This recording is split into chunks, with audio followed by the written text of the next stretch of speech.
Hallo und herzlich willkommen zurück zu einem neuen Video auf meinem Kanal.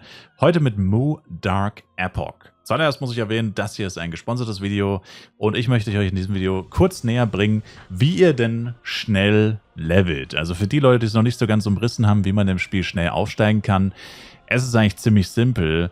Alles in diesem Spiel dreht sich um diesen Daily Tab hier oben. Das ist neben der Minimap und neben der Channel-Auswahl, wo man auch den Channel wechseln kann, direkt der erste Button. In gegebenenfalls verschiedenen Umgebungen ist das eingeklappt. Dann ist hier neben der Minimap noch so ein kleiner Pfeil, aber meistens ist da auch ein roter Punkt dabei. Dann drückt man auf den kleinen Pfeil mit dem roten Punkt und dann klappt man dieses Menü hier oben auf und da befindet sich dieser Daily Tab.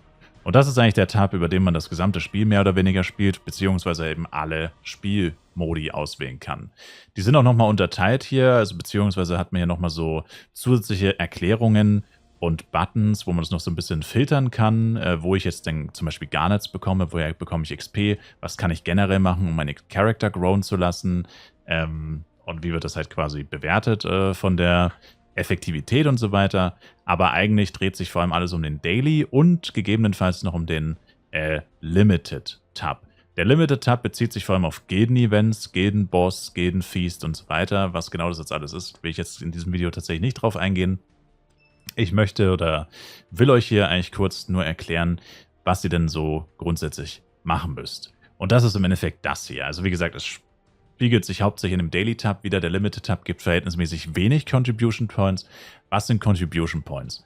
Contribution Points sammelt man mit fast allen Sachen, die man hier machen kann. Die meisten davon sind auch Free-to-Play. Es gibt ein paar wenige, die sind nicht so leicht Free-to-Play. Option Upgrade ist zum Beispiel eines davon. Da braucht man einen Jewel of Life. Kann man von Events bekommen oder für Diamonds kaufen. Ich weiß gar nicht, irgendwas gibt, glaube ich, auch einfach gar keine Contribution Points, wird hier aber trotzdem gelistet. Genau, Bellator, da kann man Skill-Upgrade-Cores, also solche Orbs kaufen, mit denen man seine Skills upgraden kann, damit die dann mehr Schaden machen und so weiter. Das gibt tatsächlich auch keine Contribution Points, wird hier trotzdem gelistet. Land of Demons ist ja auch gelistet, gibt auch keine Contribution Points für das Land of Demon, aber alles dreht sich um diese Contribution Points. So, wir können 700 Contribution Points bekommen und haben dann noch ein paar andere Wege, um hier Contribution Points zu kriegen. Aber auf jeden Fall dreht sich alles um diese Contribution Points. Die braucht man nämlich, um ins Land of Demons zu kommen. Und das bedeutet, je mehr Contribution Points ich habe, je mehr von diesen täglichen Aufgaben ich erledigt habe, von denen man die meisten auch so ein bisschen nebenbei erledigen kann, beziehungsweise sehr viel einfach nur starten und warten, bis es fertig ist. Das alles berechtigt uns, also Contribution Points, berechtigen uns, ins Land of Demons zu gehen. Und im Land of Demons steht schon dabei, da collectet man die XP. Das heißt, alles, was wir machen wollen, ist möglichst alle diese Aufgaben hier oder so viele, wie wir schaffen, plus die Gildenaufgaben. Aber die Gildenaufgaben finden leider zu gewissen Zeiten statt. Die Zeiten sind ja auch in deutschen Zeiten tatsächlich. Also müsste zumindest alles deutsche Zeit eigentlich sein. Und da haben wir nicht so viele Contribution Points, verhältnismäßig wenige. Das heißt, die kann man auch ignorieren, sage ich mal. Oder wenn man zu der Zeit keine Zeit hat, wo das Event stattfindet, ist nicht so schlimm. Wichtig sind die hier. Solo-Boss zum Beispiel gibt einmal 40 Contribution Points, World-Boss gibt 30. Also das sind die Dinger, wo wirklich richtig, richtig viele Contribution Points geben. Und da klickt man sich dann einfach durch. Also jetzt zum Beispiel Solo-Boss nimmt man in der Regel zum Beispiel beim Solo-Boss eigentlich immer das Schwierigste. Grundsätzlich sollte man immer alles auf der höchsten Schwierigkeit abschließen. Außer man schafft es halt nicht, natürlich dann eher nicht. Also beim World-Boss zum Beispiel kann es so sein, dass man von anderen Gilden im PK quasi beim World-Boss verdrängt wird. Und ich meine, man hat ja auch nicht den ganzen Tag Zeit und Lust, da im Spiel zu grinden. Ich meine, irgendwann muss man sich auch geschlagen geben und macht vielleicht dann doch einen niedrigeren World-Boss oder so. Oder beim Ancient Battlefield ist es das Gleiche, da kann man dann auch getötet werden. Da kann dir jemand anderes quasi den Boss abluchsen sozusagen. Auch da muss man sich dann gegebenenfalls geschlagen geben. Aber grundsätzlich sollte man alles auf der höchsten Schwierigkeit machen, die man schafft, weil da auch die Belohnungen immer höher sind. Das heißt mehr XP, bessere Items, mehr Garnets und so weiter. Sieht man jetzt hier eigentlich auch ganz gut.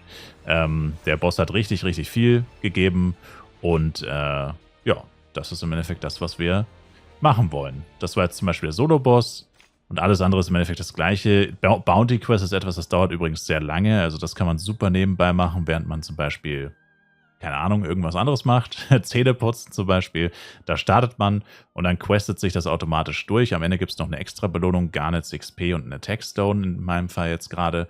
Und muss man nur auf Accept klicken, dann geht's los und dann spielt sich das erstmal 5 bis 10 Minuten Einfach so, tatsächlich. Und ja, das ist im Endeffekt auch schon alles, was man machen muss. Es gibt dann noch extra Rewards, dass man dafür, dass man gewisse Contribution Milestones erreicht. Hier, wie gesagt, bis zu 700, aber die höchste Belohnung gibt es tatsächlich schon bei 600. Die Meditation Cloak. Und das ist eigentlich auch das Letzte, worüber ich noch reden möchte hier. Das Spiel spielt sich nämlich auch, wenn ihr offline seid. Das heißt, ihr habt jetzt alle eure Daily-Aufgaben erledigt. Ihr seid, nachdem ihr alle eure Contribution Points gesammelt habt, nachdem ihr alles gemacht habt, dann solltet ihr erst ins Land of Demons gehen und macht dann eure XP. Da wählt man dann hier immer eine Schwierigkeit aus, die einem halt zusagt. Ich bin hier gerade bei den Alpha Crust, weil ich leider höhere Gegner noch nicht schaffe. Hier könnte ich zwar theoretisch hingehen, weil ich genug Death habe, aber die Monster sind mehr als 10 Level über mir und das heißt quasi, die machen deutlich mehr Schaden. Das heißt, ich hätte zwar theoretisch genug Death, aber mein Level ist zu niedrig. Das heißt, mein Level ist 214, also muss ich immer noch zu denen hier gehen.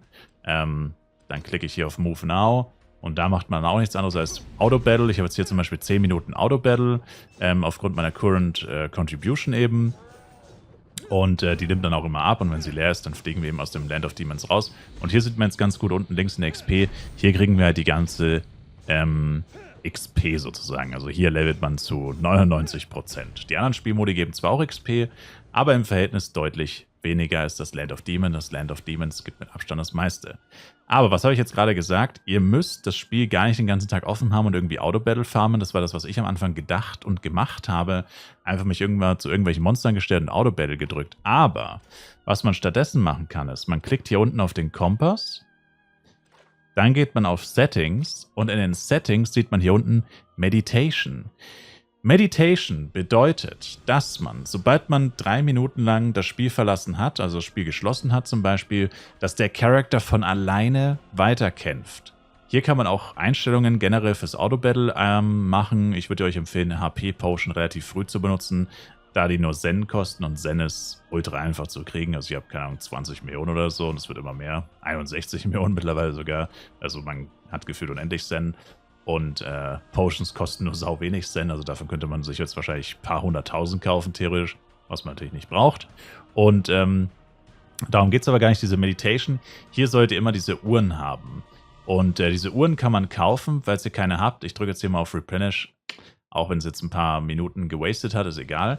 Hier wollt ihr immer eigentlich mindestens 15, 16 Stunden haben oder halt so viel, bis ihr tatsächlich wieder in den ins Spiel schauen könnt. Das heißt quasi, diese Zeit sagt euch, wann ihr das nächste Mal ein Spiel gucken solltet, weil das Spiel, wenn ich jetzt beende, nach 3 Minuten spielt sich für 20 Stunden tatsächlich von alleine, beziehungsweise mein Charakter farmt dann von alleine für 20 Stunden. Und wenn ihr keine Uhren mehr habt, könnt ihr auf Acquisition klicken und euch welche für 300 Garnets kaufen. Das refinanziert sich easy und eine Uhr für 5 Stunden sind 300 Garnets. Das heißt, für 20 Stunden kostet das 1200 Garnets. Wenn ihr dann aber wieder online kommt, bekommt ihr auch Garnets von dem AFK-Battle und außerdem bekommt ihr extrem viel XP. Also das solltet ihr auch machen. Da macht man in der Regel ein halbes bis ein ganzes Level pro Tag eigentlich. Und ja, das ist dann noch das Letzte, was man machen sollte. Und das sind eigentlich so alle, ja, Tipps, was ich so geben kann für XP.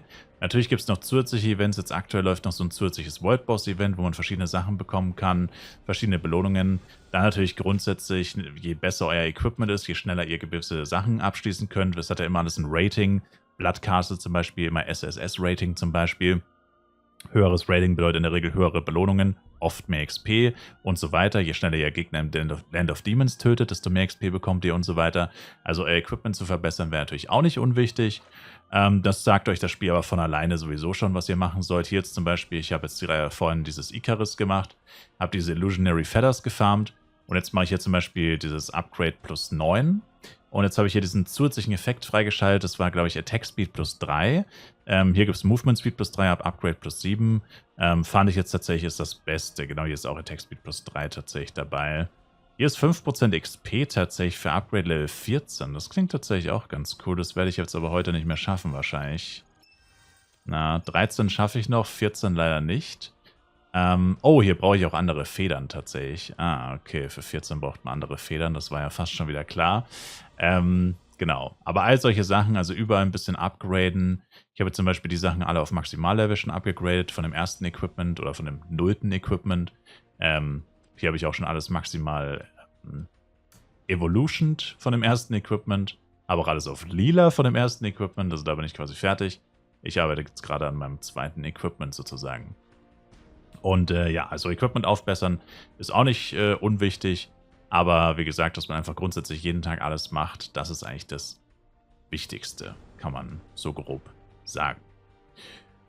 Und ja, das war's. Falls ihr noch Fragen habt, könnt ihr es gerne in die Kommentare schreiben. Aber ich denke mal, das ist eigentlich so grundsätzlich ja, mehr oder weniger klar. Und dann würde ich einfach sagen, danke euch vielmals fürs Zuschauen.